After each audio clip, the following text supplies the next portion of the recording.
Çfarë bëhet fjalë? Realisht, ky rast shihet që është në fazën e parë të hetimeve, në stadin e parë, siç quhem ne, të procedurës penale. Është realisht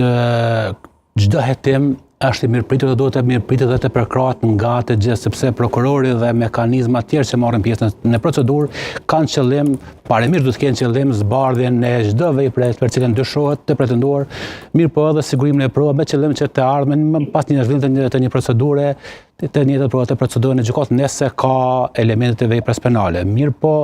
shqetësuese është fakti që ka ajo informat dhe sa është e besueshme ajo informat që të aktivizohen të gjitha ata mekanizma ligjor, të trazohet gjithë ministria, pastaj edhe gjithë publiku për një diçka, një informat që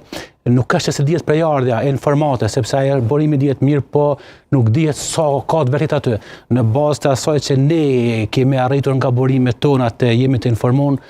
fare nuk ka të bëjë me të vërtetën për cilat është duke u zhvilluar ai proces, sepse aty sipas njoftimit zyrtar të prokurisë speciale thuhet që ka të bëjë me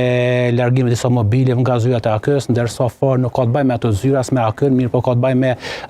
rregullimin e riparimin e një podromi, pastaj edhe katën e tretë, kulmin dhe disa anekse të tjera, të cilat fare nuk kanë të bëjnë me ato të cilat na është bën informim publik. Kështu që unë mendoj që